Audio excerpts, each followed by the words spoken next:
The snow had been falling since midnight, blanketing the small town of Pinewood Falls in pristine white. Outside, the world was transformed into a silent wonderland, each historic brick building along Main Street now wearing a white cap of fresh snow. Winter in Massachusetts had always been beautiful, but this year's December chill carried something different, something uncertain. "Isn't it strange?" a voice narrated softly, "how sometimes you find yourself exactly where you need to be, even when you think you've taken a wrong turn. You might ask yourself, what would happen if I went down a different road today?" Inside the warmth of Riverside Diner, the heart of Pinewood Falls for nearly half a century, 65-year-old Martha Sullivan wiped down the worn but immaculately clean counter. Her weathered hands moved with practiced efficiency, the gold wedding band still circling her finger, catching the light from the vintage pendant lamps overhead. The rich aroma of coffee and apple pie filled the air, mingling with the soft conversations of the morning regulars. The diner hadn't changed much since 1975. Red vinyl booths lined the windows, each table topped with a small vase of fresh flowers, even in winter. The walls displayed black and white photographs chronicling the town's history, the old paper mill that had once employed half the population, the Memorial Day Parade of 1983, and generations of high school graduating classes.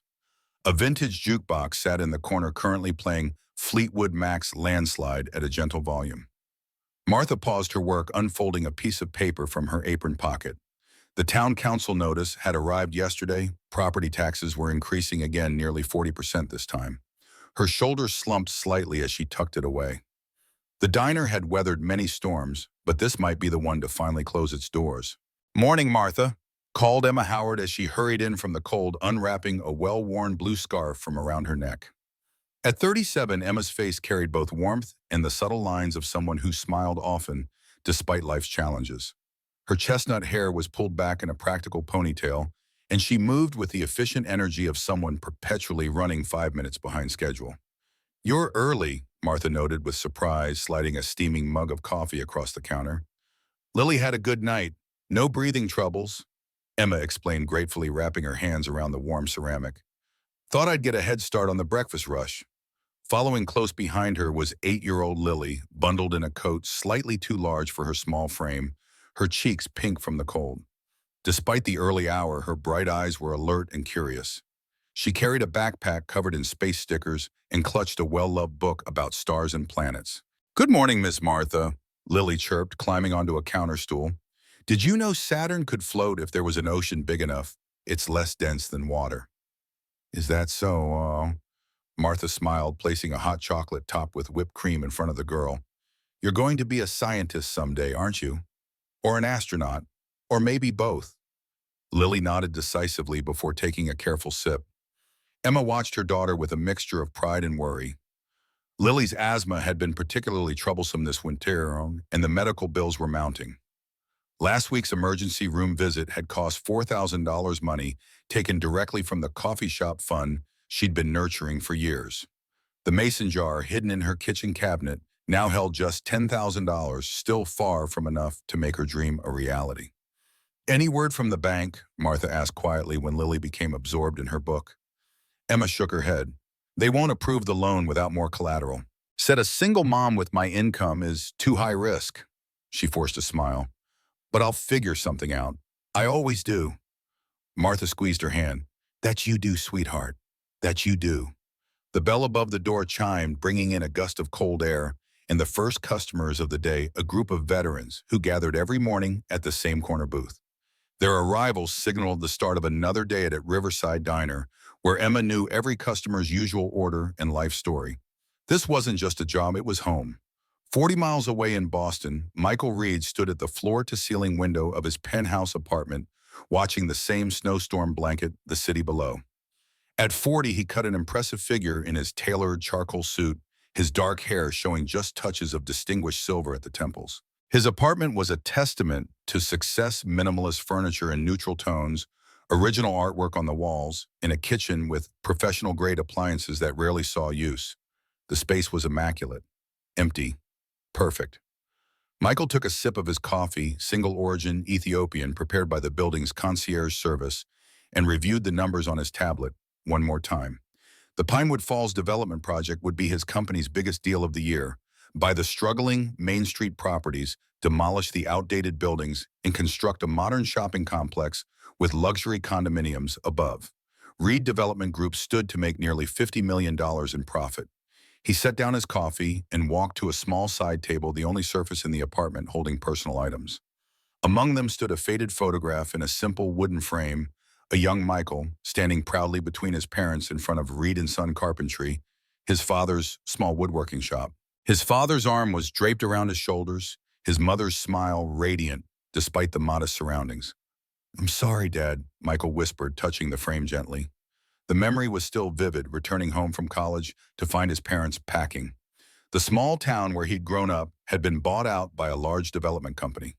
Property taxes had skyrocketed, forcing small business owners to sell. His father's woodshop, passed down through 3 generations, had been demolished for a parking lot. Now Michael was the developer doing to Pinewood Falls what had been done to his hometown.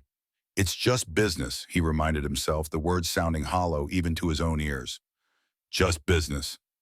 His phone rang. Richard Bennett, his local partner in Pinewood Falls. "Reed," Michael answered. "Weather's looking rough," Bennett said without preamble. "But everything's set for our meeting." The council member confirmed the tax increase is official. "Should force the last few holdouts to sell within weeks." Michael frowned slightly. "And you're sure we have commitments from all the major property owners?" "All except that diner," Bennett replied. "But the old lady can't possibly afford the new tax rate. She'll cave soon enough." "I'll be there by noon," Michael said, ending the call. He glanced once more at the photograph of his parents before slipping his phone into his pocket. Success required difficult decisions. He'd learned that lesson the hard way, building Reed Development from nothing after watching his father lose everything. Sometimes you had to be the wolf, not the sheep. Still, as he locked his apartment and headed toward the elevator, a heaviness settled in his chest. This trip to Pinewood Falls would be short. Just sign the final papers, shake some hands, and be back in Boston by evening. Nothing complicated about that. The black luxury SUV inched carefully down Main Street, its wipers fighting a losing battle against the heavy snow. Behind the wheel, Michael squinted through the windshield, the GPS insisting he had arrived at his destination, though all he could see were snow-covered buildings. Bennett had texted that he was running late due to the weather, suggesting they meet at Riverside Diner instead of his office. Michael pulled into an empty parking space, the wheels of his vehicle sliding slightly on the ice beneath the snow. Through the frost-covered windows of the diner, warm, golden light spilled out onto the sidewalk. People moved about inside a scene reminiscent of a Norman Rockwell painting. Taking a deep breath, he opened the door and stepped out, his expensive Italian leather shoes immediately sinking into several inches of snow. The wind cut through his cashmere coat as he reached back for his briefcase. One step toward the diner, and he felt it, the treacherous black ice beneath the fresh powder. For a successful businessman who orchestrated million-dollar deals with confidence, Michael Reed had surprisingly little experience with the physics of winter weather. His feet slid forward while his upper body tilted backward, arms windmilling helplessly as his briefcase flew open, scattering important documents across the snowy ground. He landed hard, the back of his head striking the icy pavement with a crack that momentarily darkened his vision. Inside the diner, Emma was refilling the coffee station when she heard the commotion. Glancing through the window, she saw a man in an expensive coat sprawled on the ice papers, blowing around him like confused birds. "Martha, watch Lily," she called out, grabbing her coat from the hook. Without hesitation, she rushed outside, her practical boots finding purchase on the treacherous surface. "Hey, don't move too quickly," she instructed, kneeling beside him. Her warm brown eyes searched his face for signs of injury, gentle hands carefully checking the back of his head. "That was quite a fall. Are you hurt?" Michael blinked up at her, momentarily disoriented. The world spun slightly, but what came into focus was the face of a woman looking down at him with genuine concern. No agenda, no calculation, just simple human compassion. "I think I'm okay," he managed, though his pride hurt worse than his head. "Just slipped." "The ice is terrible today," Emma said, her breath visible in the cold air. "Here, let me help you up, slowly now." She stood and extended her hand, her grip surprisingly strong as she helped him to his feet. Emma moved with easy confidence, steadying him while simultaneously gathering his scattered papers before they could blow away. "You're definitely not from around here." she observed, noting his inappropriate footwear and thin gloves. Winters in Pinewood take some getting used to. Michael brushed snow from his coat, embarrassment warming his face despite the cold. That obvious, huh? Just a little. Emma smiled, the expression transforming her face. She handed him the collected papers. You should come inside and warm up. Check if anything's broken, besides your dignity. As they collected his belongings, Michael noticed how she treated him with the same casual kindness she would show anyone despite his obviously expensive clothes and watch. There was no deference, no special treatment. It was refreshing. Thank you, he said quietly, meaning it more than any business transaction he had ever completed. You didn't have to help me. Emma tilted her head slightly as though confused by his statement. Of course I did. That's what neighbors do. She gestured toward the diner. Come on in. Coffee's fresh, and you look like you could use something hot. The warmth of Riverside Diner enveloped Michael as they stepped inside, the contrast from the bitter cold making his cheeks tingle. The space was filled with morning chatter and the clinking of cutlery against plates. Every booth and counter stool seemed occupied, yet the atmosphere wasn't crowded but comfortably full. Mom, is he okay? Lily called from the counter where she'd been watching through the window. That was a really big fall. I'm fine, thank you, Michael answered, surprised by the child's concern. Your mom was very helpful. Lily hopped down from her stool and approached, studying him with frank curiosity. She reached into her pocket and pulled out a small inhaler. If you can't breathe good, you can use this. I have extras. The simple gesture of generosity from a child caught Michael off guard. That's very kind, but I'm okay. You should keep that for yourself. Emma guided him to an empty seat at the counter. This is my daughter, Lily. I'm Emma, by the way. Michael Reed, he replied, accepting the steaming mug of coffee Martha placed before him. On the house, Martha said. Anyone who makes a snow angel in my parking lot gets free coffee. The lighthearted joke made the other customers chuckle, diffusing Michael's embarrassment. He found himself smiling despite the throbbing at the back of his head. As he warmed his hands around the ceramic mug, Michael observed the diner more closely. In one booth, elderly couples shared sections of the local newspaper. At another, teachers discussed lesson plans before heading to the nearby school. A group of farmers debated weather forecasts and spring planting schedules, while the veterans in the corner were organizing a scholarship fund for local students. This wasn't the polished networking of his business world. This was authentic community people whose lives were genuinely intertwined, who knew each other's joys and struggles. So what brings you to our little town, Mr. Reed? Emma asked, sliding a plate of warm apple pie in front of him that he hadn't ordered. Not exactly a tourist destination in February. Business, actually, he replied, suddenly uncomfortable with the specifics. Real estate development. Emma's expression shifted subtly, a shadow crossing her features. Oh, are you working with Richard Bennett by chance? The change in her tone was unmistakable. Michael nodded, watching something sad flicker across her face. Is there a problem with that? Emma glanced around the diner at Martha serving customers, at the farmers discussing their struggles, at the worn but comfortable furniture that had served this community for decades. Bennett's been buying up properties all over town, she said softly. Folks are worried about what comes next. For the first time, Michael felt the human cost of his business dealings. He'd spent months reviewing financial projections and market analyses, but he'd never considered the faces behind the numbers. What kind of worried, he asked, though part of him dreaded the answer.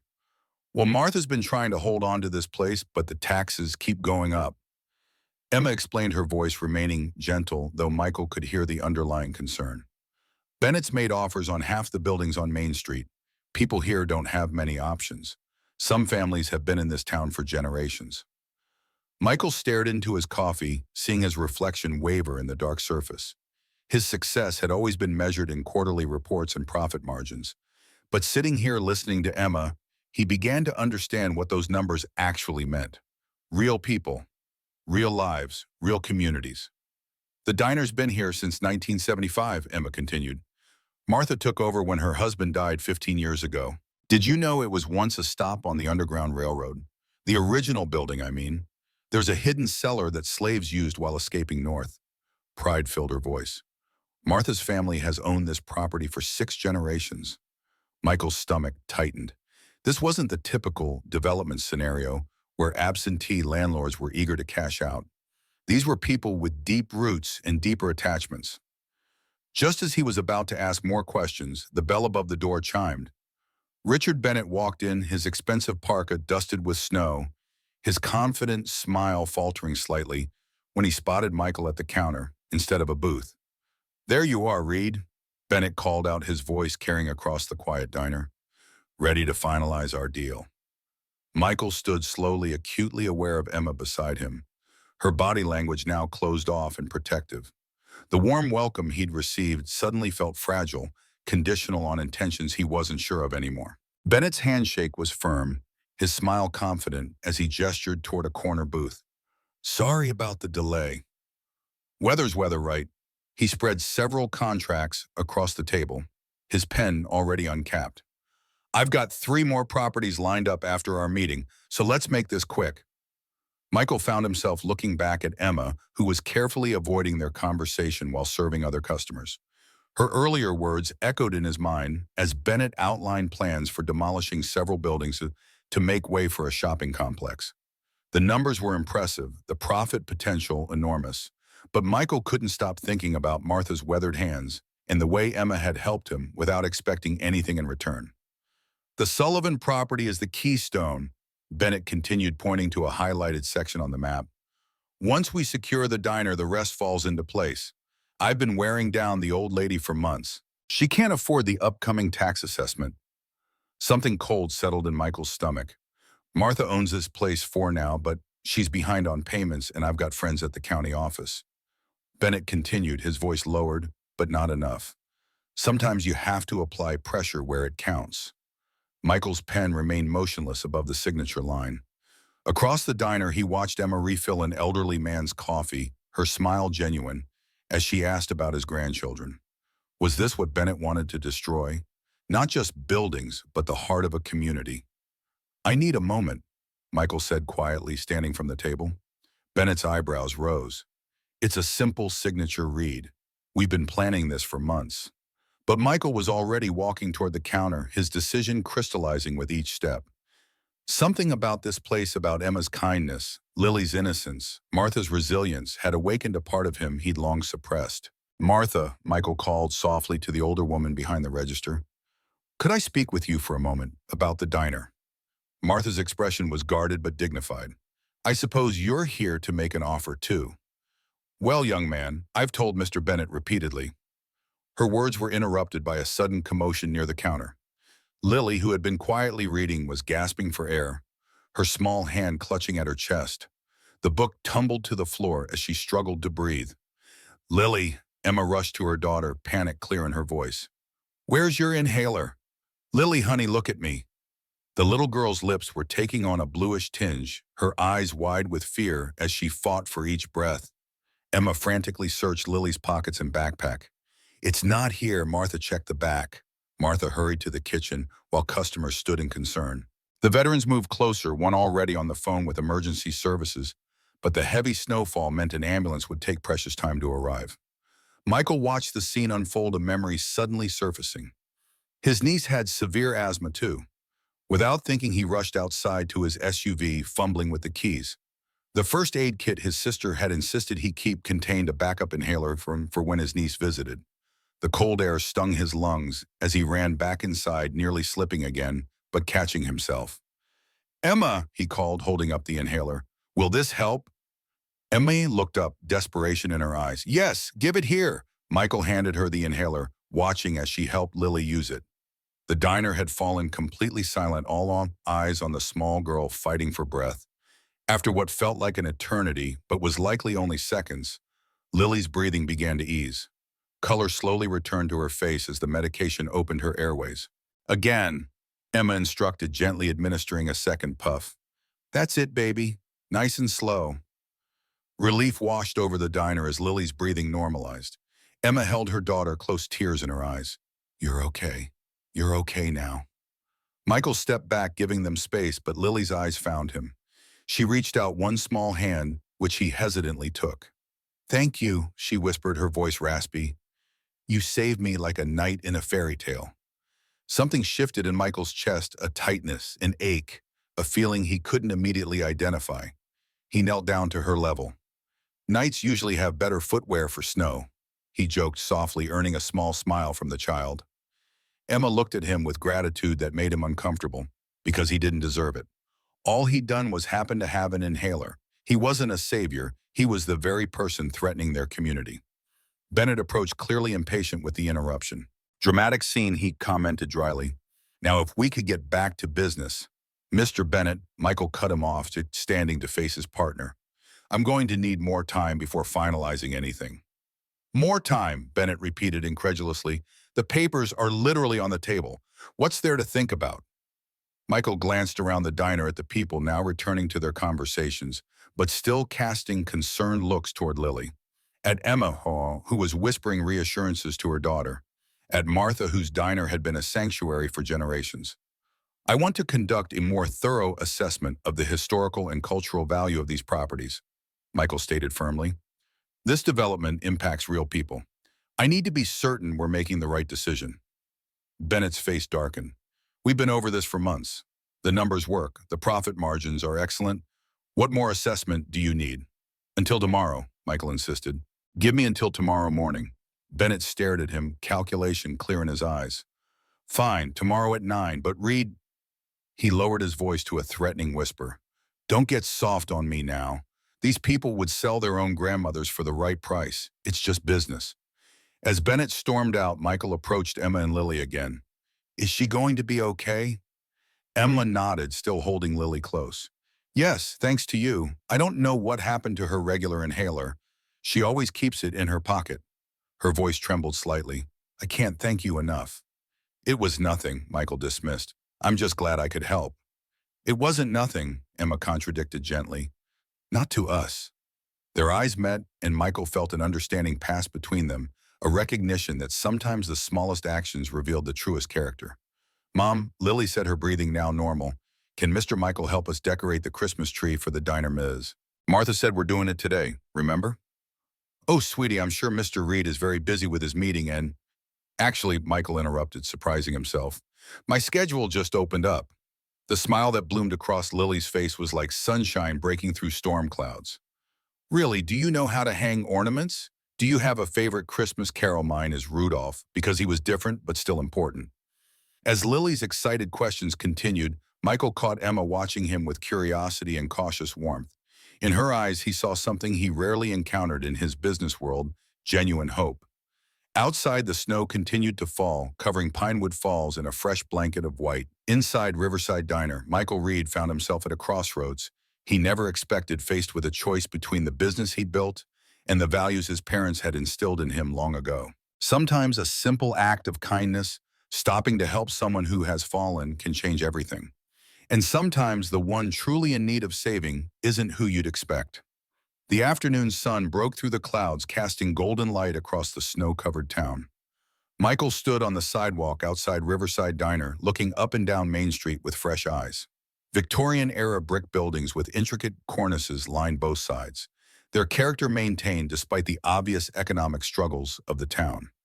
Pinewood Falls felt like stepping back in time, not just to a different era, but to the hometown he had lost years ago.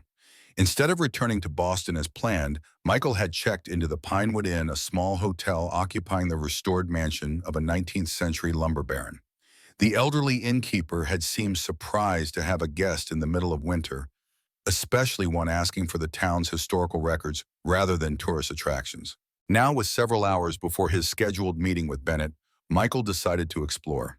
He pulled his coat tighter against the cold and began walking, his dress shoes replaced by winter boots borrowed from the innkeeper's son. The hardware store still had the original pressed tin ceiling, its elderly owner arranging snow shovels in the window display. Inside, Jones Family Pharmacy, a soda fountain counter from the 1950s, remained fully operational. Michael stopped at each shop, introducing himself simply as a visitor interested in local history rather than the developer planning to transform their town. At Pinewood Books, the bell tinkled softly as he entered. Shelves of books filled the warm space with reading nooks tucked into corners. An orange cat dozed on a chair near the fireplace where several customers sat reading. "Can I help you find something?" asked a woman with silver-streaked hair and kind eyes arranging books on a display table. "Just browsing," Michael replied. "Beautiful shop you have." Been here since 1932, she said proudly. My grandfather started it during the Depression. Said people needed stories to survive hard times. She extended her hand. Margaret Wilson. Michael Reed. He shook her hand, guilt washing over him as he imagined this shop demolished for a chain store. You're staying at the inn, aren't you? Word travels fast here? She added at his surprised look. Are you interested in local history? We have quite a collection. Before he knew it, Michael was seated by the fireplace, a stack of books about Pinewood Falls on the table beside him. Margaret had insisted he try their specialty, hot apple cider with cinnamon, while he read. The town's history unfolded before him. Founded in 1795 as a lumber settlement, Pinewood Falls had later become famous for its shoe factories, supplying boots for Union soldiers during the Civil War. During World War II, those same factories had been converted to produce military footwear, earning the town a presidential commendation for their contribution to the war effort. What struck Michael most were the photographs, generations of the same families working together, celebrating holidays, rebuilding after floods and fires. The Sullivans appeared frequently, ancestors of Martha, who had run businesses on the same spot where Riverside Diner now stood. Fascinating reading, isn't it? Michael looked up to find an elderly man watching him. Dressed in a cardigan sweater with military pins on the lapel, he carried himself with the straight-back posture of someone who had served. Very, Michael agreed, closing the book. I didn't realize how much history was here. Walter Hammond, the man introduced himself. Korean War, if you're wondering about the pins. I see Margaret gave you the Pinewood Encyclopedia. Michael Reed, he replied. Were you born here, Miss Hammond? Call me Walt. Born and raised except for my time in service. He settled into the chair across from Michael. My father worked in the shoe factory. Later I did too, after Korea, until they closed in '85. What happened then? Michael asked, genuinely curious. Walt's expression darkened. Corporate buyout, new owners moved Aviad production overseas. 2,000 people lost their jobs practically overnight. Town nearly died. The parallels to his own hometown were striking. But Pinewood survived. Just barely, Walt nodded. Small businesses like this bookshop kept us going. The diner became a gathering place where people could share job leads, barter services when money was tight. Martha's husband, God rest his soul, used to cook meals for families who couldn't afford to pay. Michael thought about Bennett's plans, their plans to replace these businesses with corporate chains. The economic benefits would come with a devastating cultural cost. That diner's special to you too, isn't it? Michael observed. Walt smiled sadly. When boys from town were being sent home in boxes or not at all, we gathered at Riverside. Martha's mother-in-law would post casualty lists from the newspaper. We'd sit together, parents, wives, children, waiting for news, celebrating when someone came home safe, mourning together when they didn't. His eyes grew distant. Now we meet there every morning.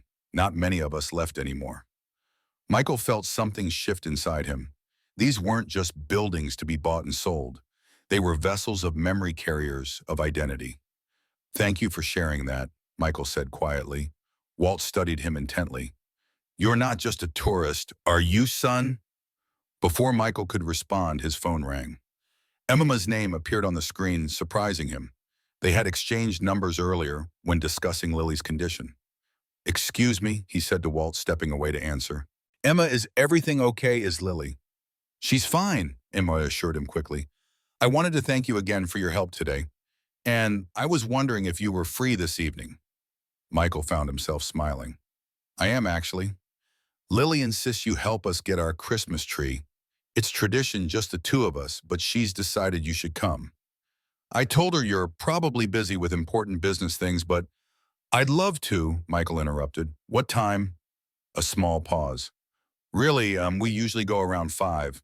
The tree lot by the town square. I'll be there. After ending the call, Michael looked back at Walt, who watched him with knowing eyes. Made a friend already, I see. Something like that, Michael replied. Word of advice, Walt said, standing and straightening his cardigan. Whatever brought you to Pinewood Falls, take time to truly see it before you make any decisions. This town has survived because people choose community over profit. Rare thing these days. He nodded toward the history book. You might want to read the chapter about the flood of 1962. Shows what this town is made of. As Walt walked away, Michael felt as though he had received both a blessing and a warning. The Christmas tree lot occupied the town square, where normally the farmers' market would be held in warmer months. Strings of colored lights hung between lampposts, illuminating dozens of fir trees waiting to find homes. A large town Christmas tree dominated the center, not yet decorated but majestic in its size. Michael arrived precisely at 5, finding Emma and Lily already browsing the smaller trees. Lily spotted him first, her face lighting up as she waved enthusiastically. "Mr. Michael, you came."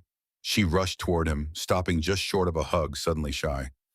"Do you like Christmas trees? We always get a small one for our apartment. Mom says it's cozier that way." "I do," Michael replied, realizing he hadn't had a Christmas tree in his apartment for years, "though I'm not very good at decorating them." "That's okay," Lily assured him seriously. "I'm an expert. I can teach you." Emma approached looking slightly embarrassed. Thanks for humoring her. She was very insistent. "I'm glad she was," Michael said truthfully. There was something refreshing about Emma's lack of pretense, so different from his usual business associates. They spent the next half hour searching for the perfect tree, with Lily examining each candidate with comical seriousness. Michael found himself relaxing, laughing at Lily's detailed assessment of tree symmetry and needle retention. "What about this one?" he suggested, pointing to a modestly sized blue spruce. Lily circled it critically. "The branches are strong for ornaments," she noted, gently pulling on one, "and it smells really good." "It's perfect," Emma agreed, checking the price tag. Her smile faltered slightly, and she discreetly continued looking at smaller options. Michael noticed immediately. "Let me get this one as a thank you for all your help today," he offered. "That's not necessary," Emma protested. "You already saved Lily with the inhaler. We're even." "Please," Michael insisted. "It would make me happy." Emma hesitated, pride battling practicality. "Lily really loves that one," she finally conceded. "Thank you." After paying for the tree and arranging to have it delivered to Emma's apartment, they strolled through the town square. Christmas preparations were underway everywhere, with volunteers hanging wreaths on lampposts and store owners arranging festive window displays. "Can we get hot chocolate?" Lily asked, pointing to a small cart selling beverages. "It's tradition after picking the tree." "One tradition I can definitely support." Michael smiled, purchasing 3 cups of cocoa, topped with whipped cream and candy cane sticks. They found a bench that had been cleared of snow and sat together sipping their drinks. The evening sky deepened to indigo stars appearing one by one. "Do you celebrate Christmas with your family?" "Well, Mr. Michael?" Lily asked, whipped cream dotting her upper lip. The innocent question caught him off guard. "Not really. My parents passed away some years ago, and I usually work through the holidays." "You work on Christmas?" Lily looked horrified. "But what about presents and cookies and movies?" Michael shrugged. "My company has projects all over the country. Someone has to keep things running." Emma watched him curiously. "No siblings, extended family?" "A sister in California. We talk on the phone." He didn't mention that their conversations had grown increasingly perfunctory over the years, limited to birthday wishes and brief holiday calls. "That sounds lonely," Lily said with the brutal honesty of childhood. "Lily," Emma admonished gently. "It's okay," Michael assured her. "She's right. It is lonely sometimes." The admission surprised even himself. When had he last acknowledged that feeling to anyone, let alone to himself? "Do you miss your parents?" Lily asked, scooting closer to him on the bench. "Every day," Michael answered softly. "My dad was a carpenter. He could make anything from wood furniture, toys, even a treehouse once. My mom made the best apple pie in the state of Maine."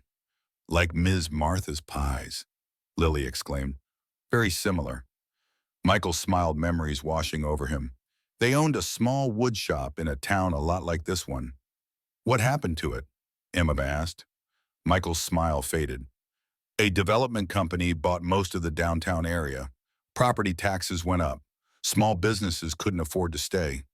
My parents lost everything they'd built." The irony hung in the air, unspoken but obvious. "I'm sorry," Emma said softly. "That must have been hard." "It was." Michael stared into his cocoa. "I promised myself I'd never be that vulnerable, that I'd be on the other side of those transactions." He glanced at Emma. "I never really thought about the human cost." Before Emma could respond, Lily piped up, "Mom, can Mr. Michael come see our tree when they deliver it? He could help us decorate. He said he's not good at it, but I can teach him. Emma looked to Michael, giving him an easy out. I'm sure Mr. Reed has important meetings tonight. Michael thought about his empty hotel room, the contracts waiting for review, Bennett expecting his capitulation in the morning. Then he looked at Lily's hopeful expression and Emma's gentle eyes. Actually, my schedule is clear, he said. I'd love to see the famous tree decorating skills in action. Lily's cheer echoed across the square, drawing smiles from passers-by. Later in Emma's small apartment above the hardware store, Michael experienced a type of evening entirely foreign to him. The space was modest, 2 bedrooms, a combined living and dining area, and a tiny kitchen, but filled with warmth and personality. Bookshelves overflowed with volumes ranging from children's stories to nursing textbooks. Hand-drawn pictures from Lily covered the refrigerator. Plants thrived on every windowsill. The tree had been delivered and set up in a corner of the living room. Now Michael found himself untangling strings of lights under Lily's supervision while Emma prepared hot apple cider in the kitchen. No, Mr. Michael, you have to start from the top and go around, Lily instructed patiently. Otherwise the lights get all bunchy. Like this, he asked, following her guidance. Better, she approved. You're a good student. Michael laughed. Thank you, Professor Lily. As they worked, he noticed a sketchbook on the coffee table partially covered by magazines. The visible page showed detailed drawings of a cafe layout with notes about seating arrangements and bookshelf designs. What's this? He asked when Emma returned with mugs of cider. Emma looked embarrassed. Oh, just silly daydreams. Nothing important. Mom wants to open a cafe bookstore, Lily announced proudly, where people can read books and have coffee and cookies. She's been saving forever. Lily, Emma gently admonished, but Michael was already paging through the sketchbook with interest. The designs were impressive, detailed floor plans, furniture, layouts, even cost projections. Notes in the margins showed years of careful thought and planning. These are excellent, he said sincerely. You've really thought this through. Emma took the book, closing it self-consciously. Like I said, just daydreams. Mortgage rates are too high now anyway, and with Lily's medical bills, she shrugged, trying to appear nonchalant. Maybe someday. The Maple Tree Cafe, Michael read from the cover. Great name. Because books come from trees and maple syrup is sweet like Mom's cookies. Lily explained carefully, hanging a homemade ornament on the tree. Michael watched Emma, seeing both vulnerability and strength in her expression. What made you want to open a cafe? She hesitated before answering. I was in nursing school before Lily was born. Her father left when she was diagnosed with asthma, couldn't handle a child with medical needs, I guess. I had to drop out to work full-time. She smiled at her daughter. No regrets about that part, but I've always loved books and baking, and Pinewood Falls doesn't have a real bookstore cafe. The closest one is 40 miles away. It's a good business concept, Michael said, especially with the personal touch you'd bring to it. Maybe in another life, Emma replied, a hint of resignation in her voice. For now, I'm just grateful we have enough for rent and Lily's treatments. She brightened artificially. Anyway, we have a tree to decorate. Lily, show Mr. Reed where we keep the special ornaments. The subject clearly closed, Michael followed Lily to a box containing carefully wrapped ornaments, each with a story she eagerly shared. As they hung the decorations, he found himself studying Emma when she wasn't looking, the grace with which she moved, the gentle patience she showed Lily, the quiet determination in her eyes. When Lily brought out a tattered paper star for the top of the tree, Emma explained, Lily made this in kindergarten. It's seen better days, but it's our tradition. Mom, you need to let Mr. Michael put it on top this year, Lily declared. He's tall enough to reach without the step stool. Are you sure? Emma asked. That's usually your special job. I'm sure, Lily nodded solemnly. He's our friend now. The simple statement touched Michael deeply. Friend. When was the last time he'd made a new friend? His social circle consisted entirely of business associates and industry connections. He accepted the fragile star with appropriate reverence. I'm honored, he said carefully, placing it atop the tree. They stepped back to admire their work, the colored lights casting a warm glow throughout the room. The tree was nothing like the professionally decorated ones in Michael's corporate offices, but infinitely more beautiful. Perfect, Emma declared. Best tree yet. Hot chocolate now, Lily asked hopefully. 1 cup, then bed. Emma agreed. It's already past your bedtime, young lady. While Emma prepared the drinks, Lily sat beside Michael on the small sofa. Mr. Michael, she began seriously, do you remember your dad a lot? I do, he nodded, very clearly. I don't remember my dad much, she confided. He left when I was 3. Sometimes I try really hard to remember, but I only get little pieces. She fidgeted with her cushion. Do you think he didn't want to be my dad anymore because I got sick a lot? Michael felt his heart constrict. No, Lily, absolutely not. Your dad leaving had nothing to do with you or your asthma. Some people just aren't strong enough to be parents.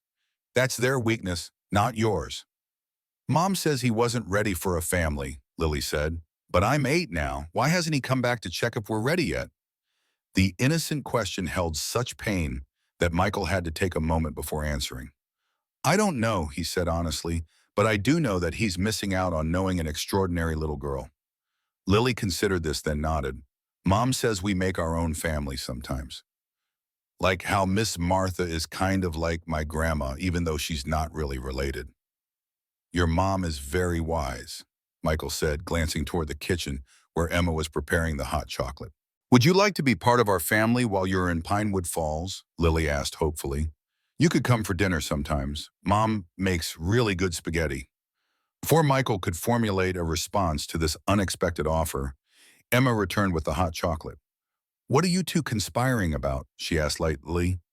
Just getting to know each other, Michael answered, accepting the mug she offered. Lily was telling me about your excellent spaghetti. Emma raised an eyebrow at her daughter. Was she now? And what prompted that culinary review? I was asking if Mr. Michael could have dinner with us sometime, Lily explained, since he's all alone at the hotel. Lily, Emma began, embarrassment coloring her cheeks. Mr. Reed is very busy with his work. We shouldn't impose. It's not an imposition, Michael said quickly. I'd be honored to have dinner with you both sometime. If that's okay with you, he added, meeting Emma's eyes. Their gaze held for a moment longer than necessary, something unspoken passing between them. That would be nice, Emma finally said. But for now, young lady, it's bedtime. After Lily reluctantly went to bed, following elaborate goodnight rituals that included Michael promising to visit again, he and Emma sat in comfortable silence watching the Christmas tree lights. Thank you for tonight, Emma said softly. I haven't seen Lily this excited about Christmas in a long time. I should be thanking you, Michael replied. This is the first time I've decorated a tree since college. I'd forgotten how enjoyable it is. Can I ask you something? Emma set down her mug. What's really happening with Bennett's development plans? People in town are scared, Michael. These aren't just buildings to us. The directness of her question caught him off guard, but he owed her honesty. Bennett has secured agreements to purchase most of the commercial buildings on Main Street. The plan is to demolish them and build a modern shopping complex with luxury condominiums above. Emma's face fell.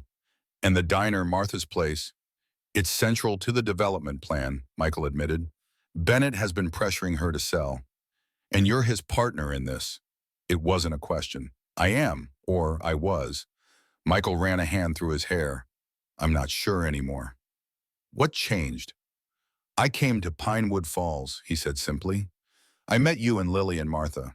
I talked with Walt Hammond about the diner's history. I saw what these buildings really mean to the community. Emma studied him carefully. And now I'm considering alternatives. Ways to revitalize the town without destroying its character. But Bennett won't be easy to convince, and my company has significant investments in this project. So what will you do? Emma asked, her expression open and challenging at once. Michael looked at the humble Christmas tree, at the worn but comfortable furniture, at the sketchbook containing Emma's dreams. I don't know yet, but I promise you this, I'll try to find a better way. She nodded, seemingly satisfied with his sincerity, if not his certainty. It's getting late. I should let you get back to your hotel. At the door, Michael hesitated. Emma, about dinner. Lily will hold you to that, she smiled. How about tomorrow night? Nothing fancy, just spaghetti as promised. I'd like that very much, Michael replied. As he walked back to the hotel through the quiet, snow-covered streets, Michael felt more alive than he had in years. The cold air, the crunch of snow beneath his boots, the warm glow of windows, everything seemed more vivid, more real. His phone buzzed with a text from Bennett. 9 a.m. tomorrow. Don't forget the contracts. The reminder felt like a bucket of cold water. Tomorrow morning, he would have to make his position clear. Bennett wouldn't react well to any suggestion of changing plans. Years of business experience told Michael that the confrontation would be ugly. For the first time in his career, Michael Reed wasn't sure which path to take. The safe, profitable route lay in signing those contracts and returning to Boston. The uncertain path meant potentially sacrificing millions in profits to preserve a town he'd only just met. As he reached the inn, another text arrived, this one from Emma. "Thank you for making Lily's night. The tree looks beautiful." Attached was a photo of Lily in pajamas beaming beside the Christmas tree. The simple happiness in her expression made his decision clearer than any spreadsheet or market analysis ever could. The Pinewood Inn's small breakfast room was empty except for Michael, who sat reviewing documents on his tablet. He'd been awake since 5, researching alternative development models and historic preservation grants. The more he investigated, the more convinced he became that Pinewood Falls could be revitalized without sacrificing its character. The innkeeper, Mrs. Peterson, refilled his coffee cup. "You're up early, Mr. Reed. Important day." "Very," Michael agreed. "Do you know Richard Bennett?" Mrs. Peterson's smile tightened. "Everyone knows Richard. Grew up here but left for the city as soon as he could. Only came back when he smelled money to be made." "What do you mean?" 3 years ago, the town council approved a highway expansion that would bring the interstate closer to Pinewood. Property values were expected to rise. Suddenly, Richard was back buying up land, running for council. She shook her head. His father was different, ran the hardware store for 40 years, extended credit to folks during hard times. Richard never had that same community spirit. "The tax increases hitting local businesses, those were Bennett's doing?" Michael asked. "Him and Councilman Parker, Mrs." Peterson confirmed. "Strange how their properties were reassessed at lower values while everyone else's went up." She glanced at the clock. "If you're meeting Richard, you'd better hurry. He considers being 5 minutes early as being late." Michael thanked her for the information and headed to the diner. The morning was bright but bitterly cold, the previous day's snow now frozen solid. Main Street was quieter than usual, with many residents likely staying home due to the weather. Through the diner's windows, he could see Bennett already waiting, checking his watch impatiently. Michael took a deep breath, straightened his shoulders, and pushed open the door. "Finally," Bennett greeted him. "I was beginning to think you'd reconsidered." "I have reconsidered," Michael said, sliding into the booth across from him. "But not in the way you're hoping." Bennett's smile faltered. "What does that mean?" "It means I've spent time in this town, talked to the people, learned its history. Demolishing these buildings would destroy something irreplaceable." "Spare me the sentimentality, Reed," Bennett scoffed. "We're businessmen, not historians. These buildings are outdated, inefficient, and standing in the way of progress." "Progress doesn't have to mean destruction," Michael countered, opening his tablet. "I've been working on an alternative proposal. We renovate instead of demolish. Preserve the historic facades but modernize the interiors. Create a unique shopping and dining destination that celebrates Pinewood's character instead of erasing it." He turned the screen toward Bennett, displaying renderings he'd created overnight. "We could position it as an authentic New England experience. Tourism data shows heritage travelers spend more and stay longer. The profit margins could actually be higher in the long run." Bennett barely glanced at the plans. "This is because of that waitress, isn't it? One sob story and you're throwing away months of work." "This is about making the right business decision," Michael insisted, though Emma and Lily had indeed influenced him more than he cared to admit. Preserved historic districts consistently outperform generic developments in terms of property value retention. "Cut the crap, Reed," Bennett snapped, lowering his voice as Martha approached with coffee. "We had a deal. Contracts are withdrawn. Investors are committed." "Good morning, gentlemen," Martha said, her expression neutral as she filled their cups. "Can I get you anything else?" "We're fine," Bennett dismissed her curtly. "Actually," Michael said, "I'd love to try that apple pie everyone's been raving about." Martha smiled warmly. "Coming right up." Once she was out of earshot, Bennett leaned forward. "Listen carefully. I've invested too much in this project to change course now. If you're having second thoughts, Reed Development can sell its stake. I have other investors lined up who don't share your newfound sentimentality. Who the same investors pressuring local property owners by manipulating tax assessments?" Michael challenged. "I talked to Jackson Harris this morning. The tax reassessments targeting small businesses while sparing properties you're interested in buying, that's not just unethical, it could be illegal. Bennett's expression hardened. Careful, Reed, you're making accusations you can't back up. Councilman Parker was quite forthcoming when I mentioned a possible ethics investigation. Michael bluffed, watching Bennett's reaction closely. Turns out he's worried about re-election. A flash of alarm crossed Bennett's face before he regained his composure. You're out of your depth here. This isn't Boston with its regulatory oversight. Small towns have their own ways of doing business. Oh, that's exactly the problem, Michael replied as Martha returned with a generous slice of apple pie. Thank you, Martha. This looks wonderful. My pleasure, she said. Let me know if you need anything else. When she was gone, Michael continued. I'm withdrawing Reed Development from this project, Bennett. You can find other investors or sell your options back to the property owners. Either way, I'm out. Bennett's face flushed with anger. You'll regret this, Reed. Your board of directors won't be happy about you walking away from a $50 million deal because you got soft over some small-town nostalgia. That's my concern, not yours. Michael took a bite of pie, finding it remarkably similar to his mother's recipe. This is incredible, by the way. You should try some before you demolish the place that makes it. Bennett stood abruptly. This isn't over. I have too much invested to walk away. If you're not with me, you're against me, and you don't want me as an enemy in Pinewood Falls. As Bennett stormed out, the bell above the door jingling angrily, Michael felt both relief and apprehension. He had made his decision, but the consequences remained uncertain. Martha approached his table again. Everything okay with your meeting? Your partner seemed upset.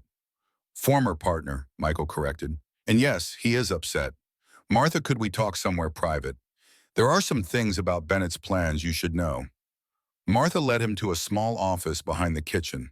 Photographs covered one wall, the diner through various decades, staff members' come and gone celebrations, and ordinary days captured in time. Bennett has been orchestrating the tax increases to force business owners to sell, Michael explained. I believe he's been working with Councilman Parker to target specific properties, including yours.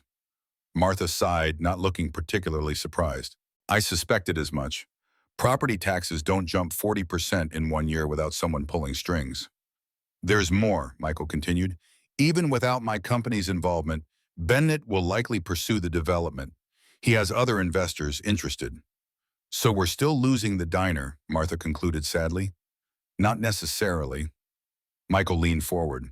I have a proposal for you, a different vision for Pinewood Falls. For the next half hour, Michael outlined his alternative plan, preserving the historic buildings while updating infrastructure, creating a cohesive downtown district that would attract tourism without sacrificing local businesses. It sounds wonderful, Martha said when he finished. But lovely as your vision is, the reality remains the same. I can't afford these tax increases. Most of us small business owners can't. That's where I come in, Michael explained. I want to establish a community development trust. My company would purchase the properties at fair market value, but with agreements that allow current owners to remain as long-term tenants with stable rents. We'd renovate and update while preserving the historical elements. Martha studied him skeptically. And what do you get out of this arrangement? A sound investment with reasonable returns. Michael answered honestly. Not the windfall Bennett promised, but sustainable profit that doesn't come at the community's expense. He paused. And maybe a chance to right some wrongs, to be the kind of developer I wish had come to my hometown. You're serious about this? Martha asked. Completely, but we'd need to move quickly. Bennett won't give up easily. Martha nodded slowly. I'll need to discuss this with my attorney, but I'm interested, very interested. Their conversation was interrupted by a commotion from the dining area. They emerged from the office to find Emma rushing in, her face pale with worry. Martha, have you seen Lily?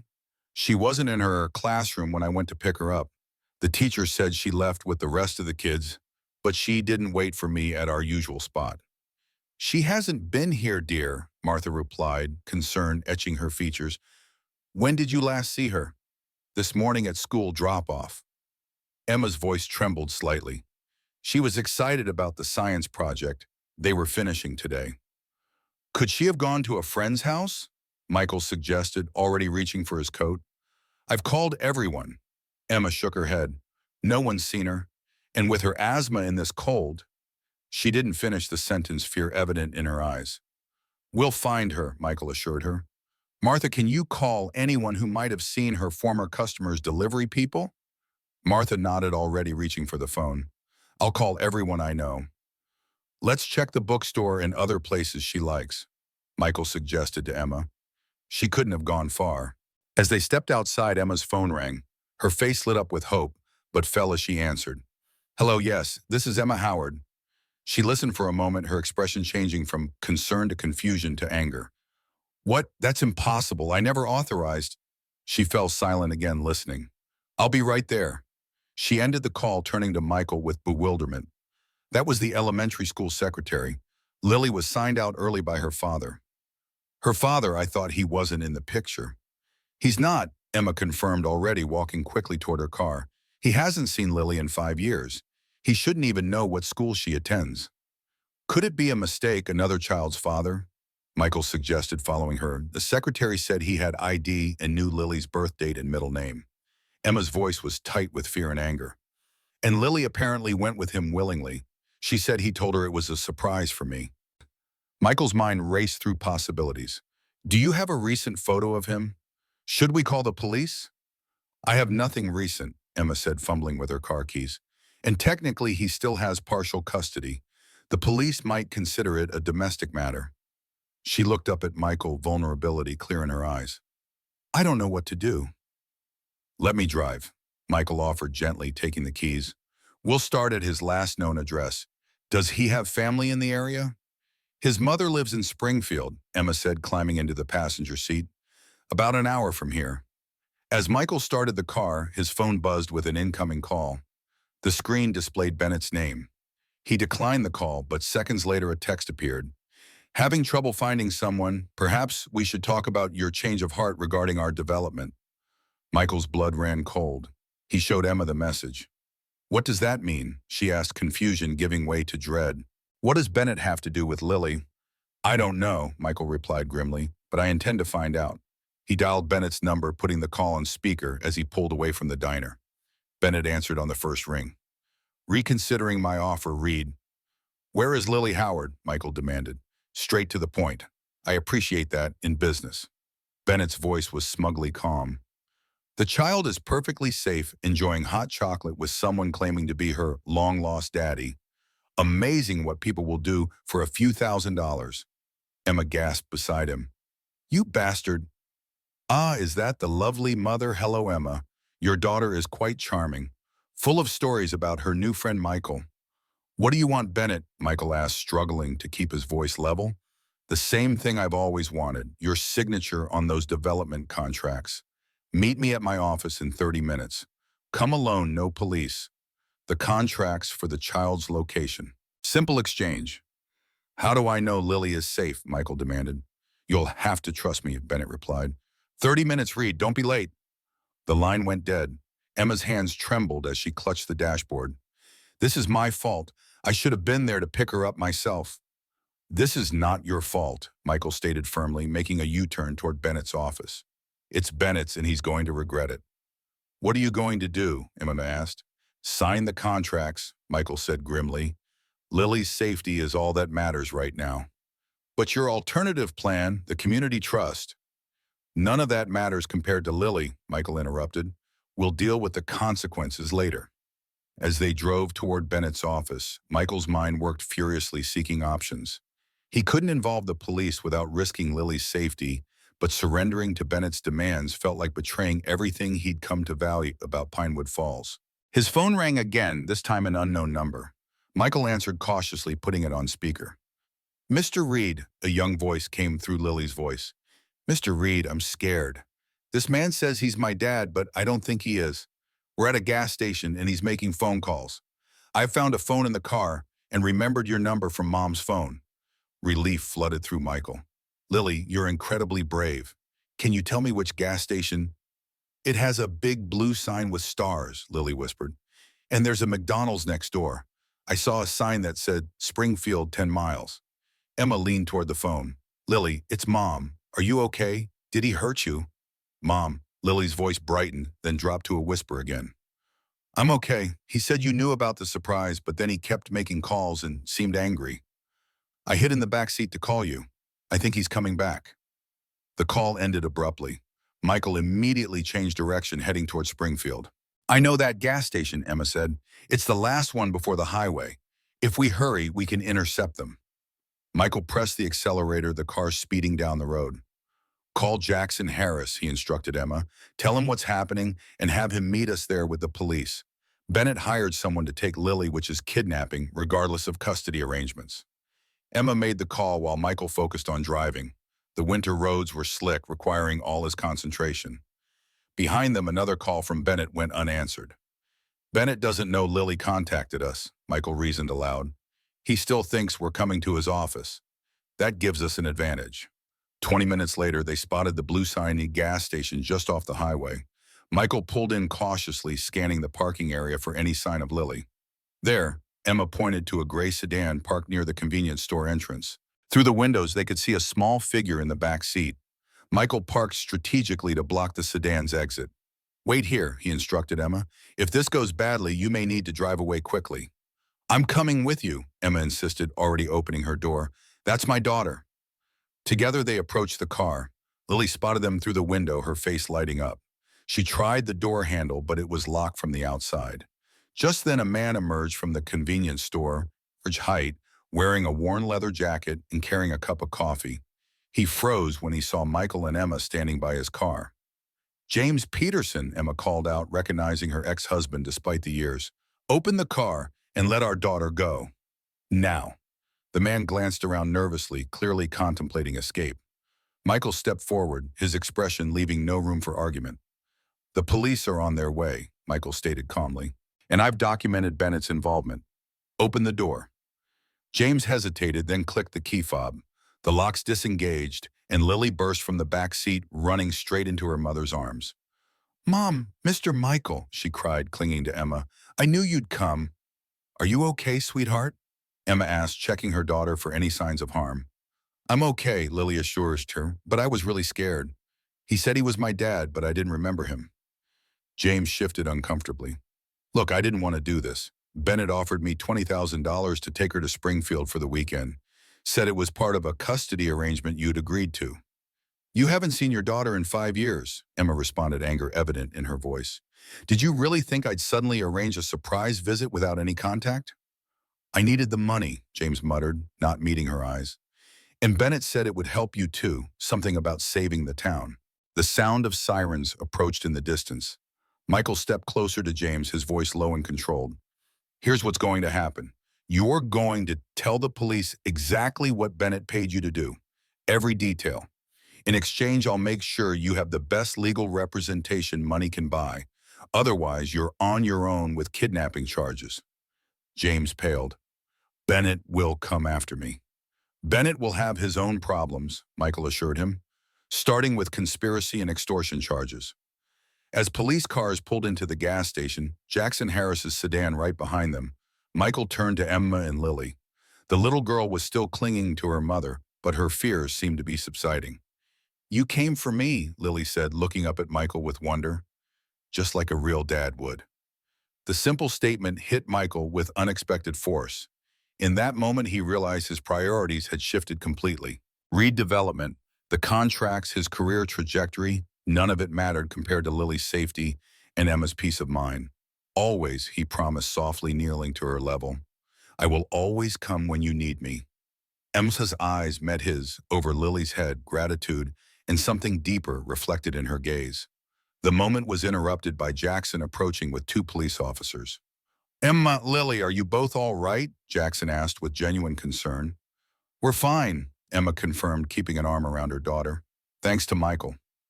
As the officers began questioning James, Michael stepped aside with Jackson to explain the situation. The pieces were falling into place, Bennett's desperate attempt to salvage the development, his willingness to use a child as leverage, the corruption extending to the town council. This is bigger than just Bennett, Jackson concluded after hearing Michael's account. If Councilman Parker was involved in manipulating tax assessments, we could be looking at serious ethics violations, possibly criminal charges. One battle at a time, Michael replied, watching as Emma gave her statement to another officer. Right now, I just want to get Emma and Lily home safely. And the development plans? Jackson inquired. Michael's gaze swept from Emma and Lily to the police officers to the highway leading back to Pinewood Falls. The development will happen, but not Bennett's version. I'm more convinced than ever that Pinewood Falls deserves preservation, not demolition. Jackson nodded approvingly. I had you wrong, Reed. I thought you were just another outsider looking to profit at our expense. I was, Michael admitted, until I fell on the ice and a kind waitress helped me up. He smiled at the memory. Funny how the smallest moments can change everything. As the police finished their questioning and prepared to take James into custody, Michael rejoined Emma and Lily. The little girl looked exhausted but was managing a brave smile. Can we go home now? She asked, reaching for both her mother's hand and unexpectedly Michael's. Yes, sweetheart, Emma assured her. We're going home. The three walked back to Emma's car, together, Lily between them, their joined hands a visible symbol of the connection that had formed in just 2 short days. Bennett would be waiting at his office, contracts in hand, unaware that his plan had failed. The board of directors at Reed Development would be expecting Michael's call confirming the deal's completion. The future of Pinewood Falls still hung in the balance. But as Michael helped Lily into the back seat, ensuring her seatbelt was secure, those concerns felt distant and manageable. The real priority, the thing worth fighting for, was right here, a brave little girl, her resilient mother, in a town that deserved to preserve its heart and soul. Thank you, Emma said quietly as they closed Lily's door. I don't know what would have happened if you hadn't been here. I'm glad I was, Michael replied simply. And Emma, I'm not going anywhere. Whatever comes next with Bennett, with the development, with anything, I'm here. The certainty in his voice surprised even himself. 2 days ago, Michael Reed had been focused solely on profit margins and market expansion. Now he stood in a gas station parking lot making promises he fully intended to keep to a woman and child he barely knew. Yet somehow it felt like the most natural decision he had ever made, like coming home after a very long journey. As they drove back toward Pinewood Falls, Lily fell asleep in the back seat, emotionally exhausted from her ordeal.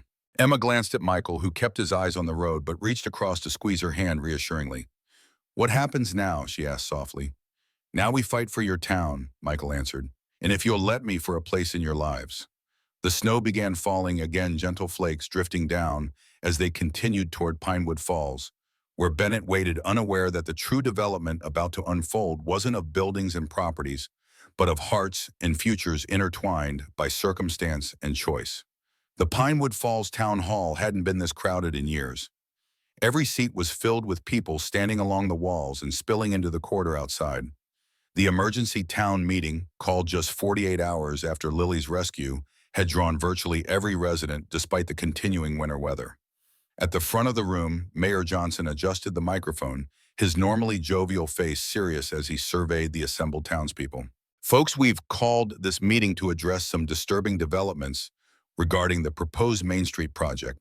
As many of you know, there have been allegations of impropriety concerning property tax assessments and potential misuse of public office.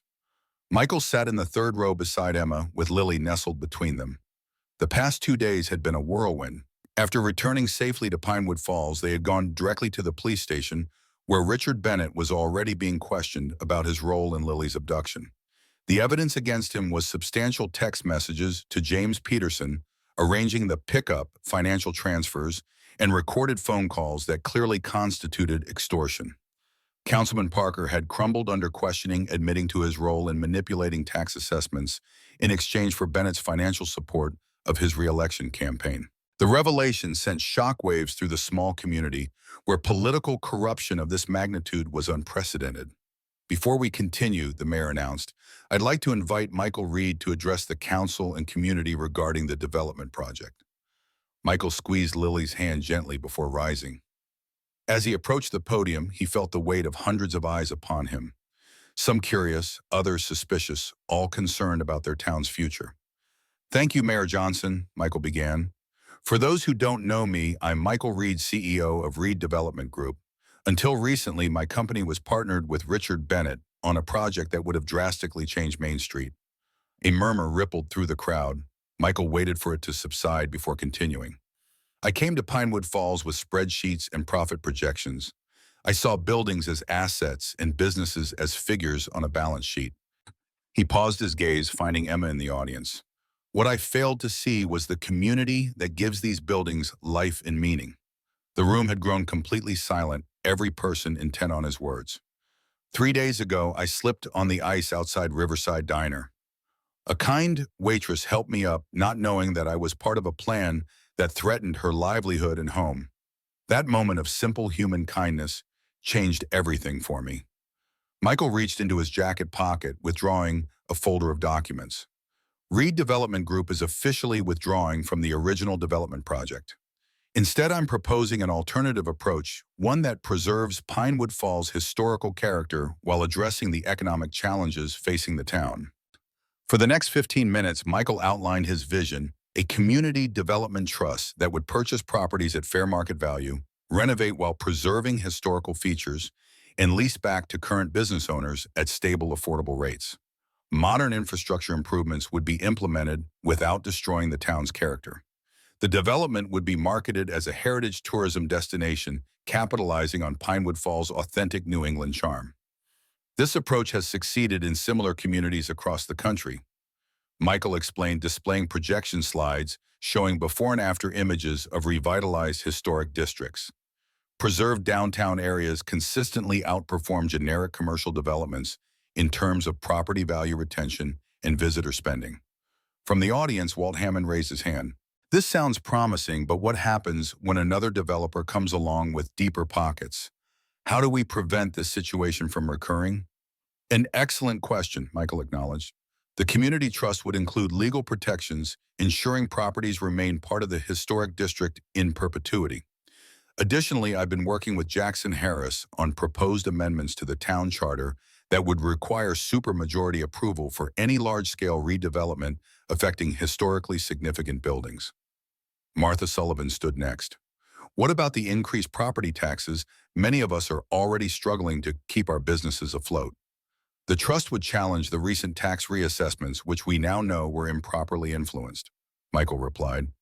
Additionally, properties within the trust would qualify for historic preservation tax credits, substantially reducing the tax burden. For nearly an hour, Michael fielded questions from concerned residents, explaining financial details, addressing skepticism, and openly acknowledging the challenges ahead. Throughout, he remained patient and forthright, neither sugarcoating difficulties nor overselling benefits. Finally, Mayor Johnson returned to the podium. Thank you, Mr. Reed. This proposal certainly gives much to consider. The council will need time to review the details before taking any official position. Michael nodded respectfully. Of course. I only ask that you consider what makes Pinewood Falls special, not just its buildings, but the community they house. He returned to his seat beside Emma, who squeezed his hand in silent support. The mayor continued, in light of recent events, Councilman Parker has submitted his resignation effective immediately. A special election will be held to fill his seat. This announcement prompted another wave of murmurs throughout the hall. The resignation confirmed the severity of the corruption allegations and signaled the beginning of a reckoning within the town government.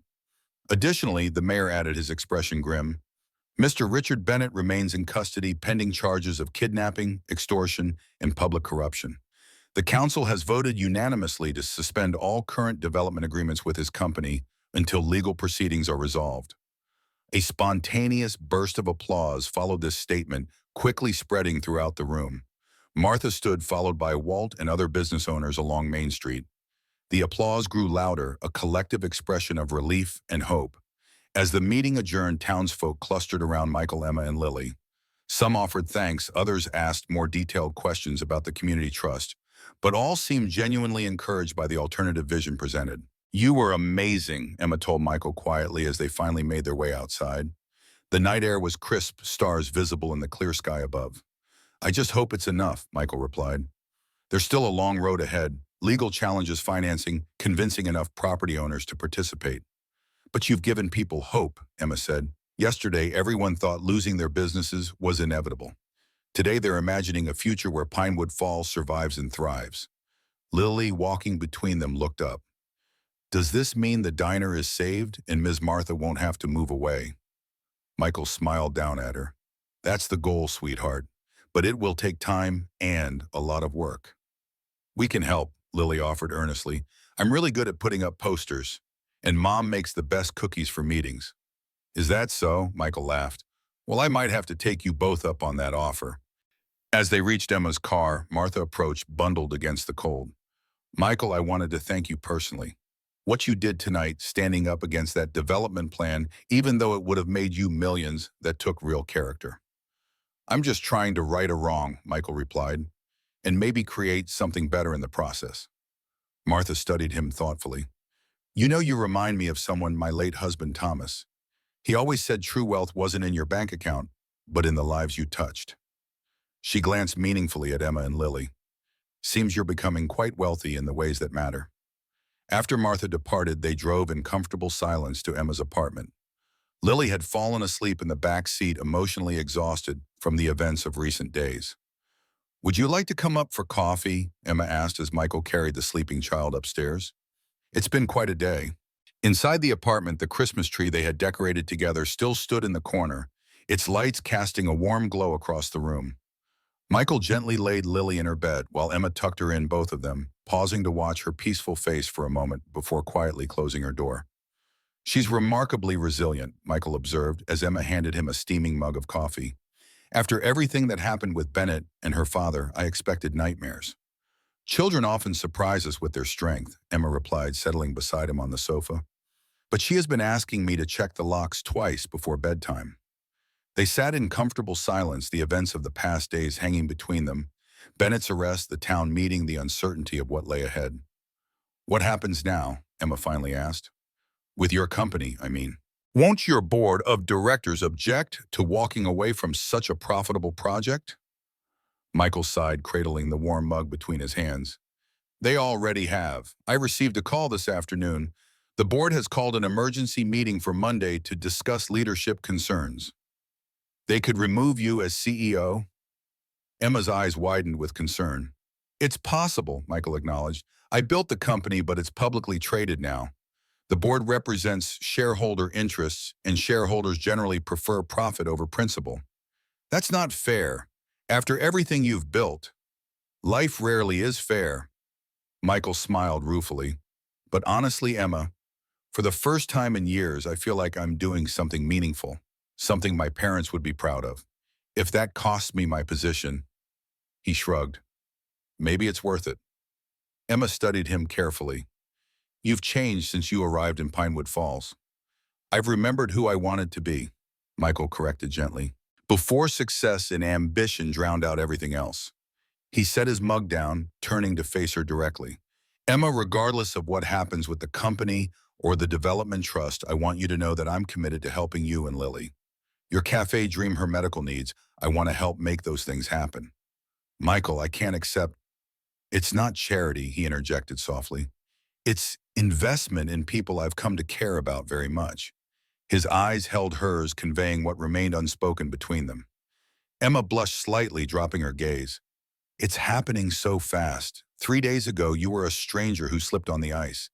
Now you're fighting for our town, rescuing my daughter, sitting on my sofa, making promises that could change our lives. Too fast? Michael asked, suddenly uncertain. Emma shook her head slowly. That's just it. It doesn't feel too fast. It feels right, like we've known each other much longer. She looked up at him again. But I've been wrong before. Lily's father seemed right too until he wasn't. Michael nodded, understanding her caution. Then we take it slow. One day at a time. No pressure, no expectations. Just possibilities. I'd like that, Emma whispered, her smile genuine though tinged with lingering uncertainty. As Michael prepared to leave, Emma walked him to the door. The board meeting is Monday. Yes, in Boston. Will you let me know what happens regardless of the outcome? You'll be my first call, Michael promised. Standing in the doorway, they hesitated, caught in the liminal space between friendship and something more. Finally, Emma rose on tiptoes and placed a gentle kiss on his cheek. Thank you for helping us believe in good things again, she said softly. As Michael walked back to the inn through the quiet, snow-covered streets, he realized he was smiling despite the professional uncertainty looming ahead.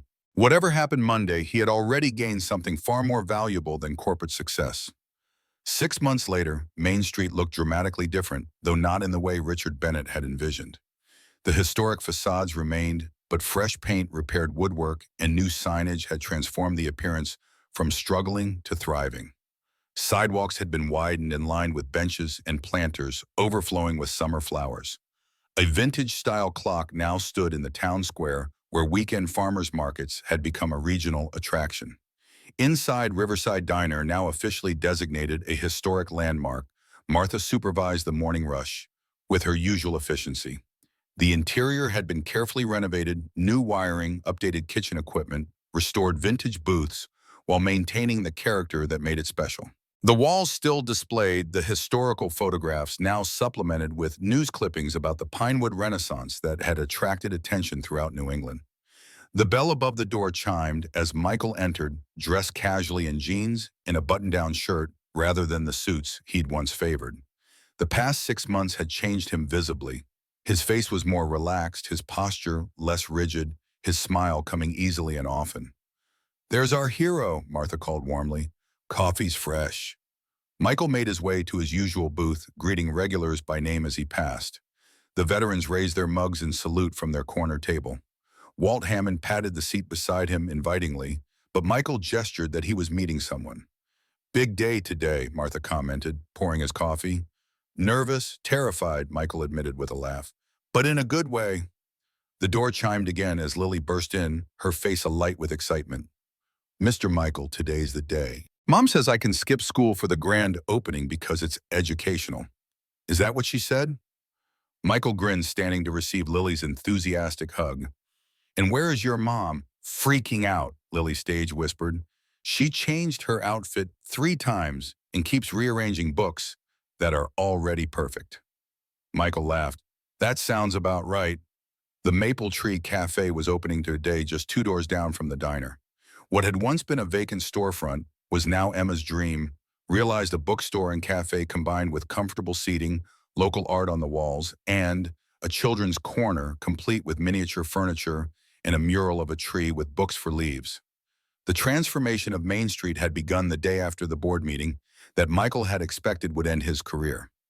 Instead, something unexpected had happened. After presenting his alternative vision for Pinewood Falls, including projected financials showing modest but sustainable returns, 2 board members had sided with him against the CEO's removal. The compromise solution established Pinewood Heritage Trust as a separate entity under the redevelopment umbrella, a pilot program for historic preservation-based development. If successful, it would become a model for similar projects nationwide. "How many people do you think will come?" Lily asked, stealing a piece of toast from Michael's plate. "Hundreds," Michael assured her.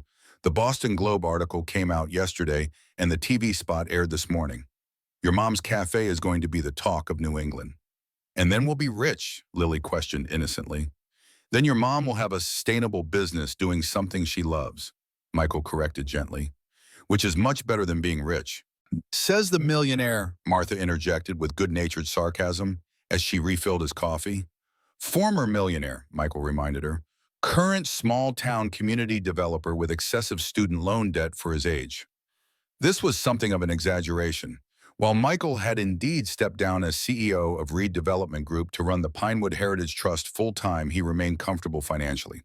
However, he had chosen to invest much of his personal wealth in the trust and related projects, including a college scholarship fund for Pinewood Falls students. "Speaking of development," Martha said, "heard anything about Bennett recently?" Michael nodded grimly. "Jackson called yesterday. Bennett accepted a plea deal 3 years for the corruption charges, suspended sentence for the extortion, since no one was physically harmed. Not as much as he deserved, but at least he's out of the development business for good." "And Lily's father?" Martha asked more quietly. "Probation, mandatory counseling, and supervised visitation if Lily ever wants it." Michael glanced at the little girl, now distracted by a game on his phone. "So far, she hasn't expressed any interest in seeing him." Martha nodded approvingly. "Good riddance to bad rubbish, I say." "Ready to go see if your mom needs help?" Michael asked Lily, finishing his coffee. "Yes, I'm the official ribbon holder for the ceremony." Lily slid out of the booth, practically bouncing with excitement. Outside, sunshine bathed Main Street in golden light. Summer tourists strolled the sidewalks, admiring the historic architecture and patronizing the shops. A banner stretched across the street announced, "Grand Opening, the Maple Tree Cafe," Books Coffee Community. The cafe itself was impossible to miss. The renovated storefront featured large windows with the cafe's logo, a stylized maple tree with books among its branches painted in gold. Flower boxes beneath the windows overflowed with red geraniums. A small crowd had already gathered outside waiting for the official opening at 10 a.m. Inside, Emma moved nervously between bookshelves, adjusting perfectly aligned books and straightening already straight chair cushions. She had blossomed over the past 6 months, her confidence growing as her dream took tangible shape. Today she wore a simple emerald dress that complemented her eyes, her chestnut hair falling in soft waves around her shoulders. She looked up as the bell above the door announced Michael and Lily's arrival. Her smile, radiant, genuine, still tinged with disbelief that this was really happening, took Michael's breath away. "There you are," she greeted them. "What do you think, is everything ready? Should I put out more muffins? What if no one comes? What if everyone comes and we run out of coffee?" Michael crossed the room and took her hands in his, a gesture that had become familiar and comforting to them both. "Everything is perfect. You are perfect. This day will be perfect." Emma took a deep breath, visibly calming at his touch and words. "Okay, you're right. We've prepared for everything. It's going to be wonderful." "Mom, there's already a line outside," Lily reported, peeking through the front blinds. "Miss Martha is coming too, and she's bringing her special apple pie for the refreshment table." At precisely 10 a.m., with the mayor and town council members in attendance, Emma cut the ribbon across the cafe's entrance. Applause erupted from the gathered crowd as doors opened and people flowed in, admiring the space and congratulating Emma. Michael stood back, watching proudly as Emma guided visitors through the cafe, explaining her vision for community events, reading groups, and a space where everyone would feel welcome. Lily appointed herself assistant tour guide, showing children the reading nook with its child-sized furniture and impressive selection of books. Throughout the morning, the cafe remained packed. Local reporters took photographs and conducted interviews.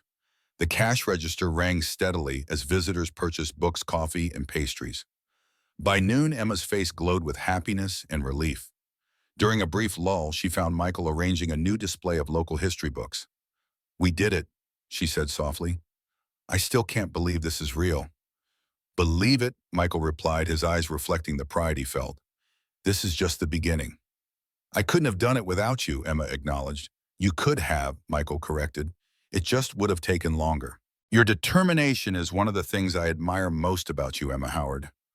A comfortable silence fell between them, filled with the ambient sounds of the busy cafe conversations, the espresso machine, hissing pages turning Lily's laughter from the children's corner. "I have something for you," Michael said, suddenly reaching into his pocket.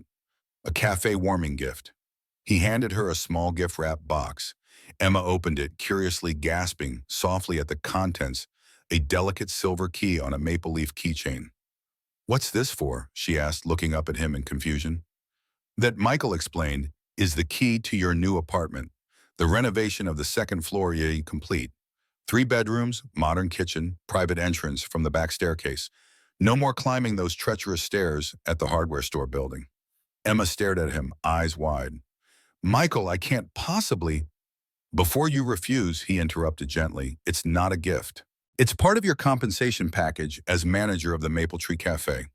Living above the shop is a time-honored tradition for small business owners. The trust owns the building, but the apartment is yours as long as you run the cafe." Tears welled in Emma's eyes. "You think of everything, don't you?" "I try." Michael smiled, "especially when it comes to you and Lily." Their relationship had evolved gradually over the month's dinner date, while Martha watched Lily long conversations about their dreams and fears, shared work on the cafe renovation. They had taken things slowly, building trust and understanding before allowing their deepening feelings to surface. Lily had watched the progression with approval, often commenting that they looked at each other like people in movies do. Now, standing amid the realization of Emma's dream, surrounded by the community that had embraced both the cafe and Michael himself, the moment felt perfect. "Emma," Michael began, suddenly serious, "these past 6 months have been the happiest of my life. Finding you and Lily, becoming part of this community, it's given me purpose and joy I never expected." Emma's eyes softened. "For us too, Michael. You've changed everything." From across the room, Lily watched them with a knowing smile. She nudged Martha, who was arranging pie slices on a serving tray. "Look," she whispered, "they're having a moment." Martha glanced up, her weathered face creasing with approval. "About time." "Do you think they'll get married?" Lily asked hopefully. "Eventually," Martha nodded sagely. "Some things can't be rushed, but they always find their way." As the afternoon progressed, the crowd thinned to a steady trickle of customers. Emma finally had a moment to enjoy her own creations, sitting at a corner table with Michael, Lily, and Martha sharing slices of celebratory apple pie. "A toast," Michael proposed, raising his coffee mug. "To new beginnings, second chances, and finding home in unexpected places." "To community," Emma added, raising her cup. "To family," Lily contributed, her small mug joining the others. "And to a single act of kindness," Martha concluded. That changed everything. Their cups clinked together as the late afternoon sun slanted through the windows, illuminating the cafe in golden light. Outside, Pinewood Falls continued its quiet renaissance. Inside, four people who had become a family by choice rather than blood shared a moment of perfect contentment. Sometimes a simple act of kindness, stopping to help someone who has fallen, creates ripples that transform not just individual lives, but entire communities. In Pinewood Falls, those ripples had become waves of change, washing away corruption and decay, bringing renewal and hope in their wake. And as Michael looked around the table at the faces of those who had become his family, he silently thanked the patch of ice that had caused his fall. Some accidents, it seemed, were really destinations in disguise.